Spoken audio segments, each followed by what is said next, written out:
नमस्कार बंधुगण ओडिया राजनीति रे फुटिला प्रथम पद्म से पद्म आउ केही नुहे से होउचंती वर्तमानर ओडिशार मुख्यमंत्री मोहन चरण माझी।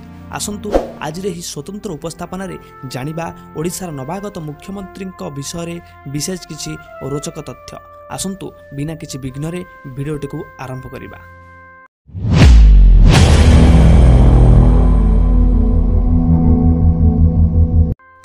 1971 मसीहा जनवरी मास 6 तारिख रे केन्दुझर जिला सदर ब्लॉक राईकला गाँव रे एक गरीब परिवार मोहन को जन्म।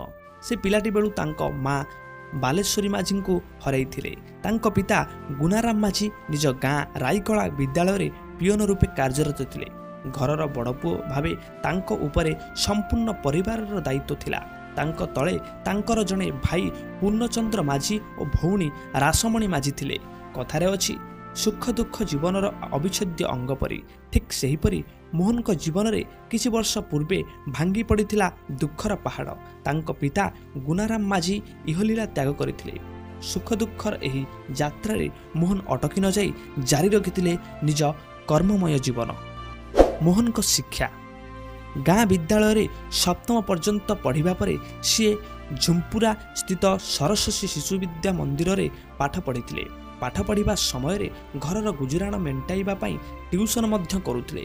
घरर आर्थिक परिस्थिति भल नथिबा कारणरू निज गाँ ठारू 5 किलोमीटर दूर थिबा झुम्पुरा स्थित शिशु मंदिर को चाली चाली जाउथिले। एहीपरि भावे से 1987 मसीह मैट्रिक पास करथिले। एहापरे आनंदपुर सरकारी महाविद्यालय रे 1990 मसीह युक्त 2 कला पास करथिले। एहापरे 1993 मसीह चंपुआ स्थित चंद्रशेखर महाविद्यालय युक्त 3 कला पास करथिले एवं परे 2011 मसीह से ढेंकानाल आईन महाविद्यालय LLB पास करथिले। किछि दिन पई सी झुम्पुरा सरस्वती शिशु विद्या मंदिर शिक्षक भाव में कार्य करथिले। राजनैतिक जीवन सरपंचरू मुख्यमंत्री यात्रा। प्रथमे निज ग्राम समिति सभ्य रूपे ठिया होई हारिथिले।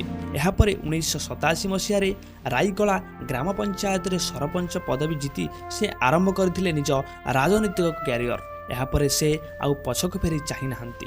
प्रथमे 2000 मसीहा परे 2004 मसीहा और 2019 मसीहा और एबे 2024 मसीह चतुर्थ थर पई सदर विधायक भावे निर्वाचित होइछन्ति। एहा छड़ा से सरकारी उपमुख्य सचेतक पब्लिक अकाउंटेंट कमिटीर अध्यक्ष और विरोधी दलर मुख्य सचेतक रूपे कार्य तुलैथिले। एहा थिला नवागत मुख्यमंत्रींकर विषय किछि रोचक तथ्य। जदि वीडियोटी भल लागि थाए निश्चय लाइक कमेंट शेयर सब्सक्राइब करंतु।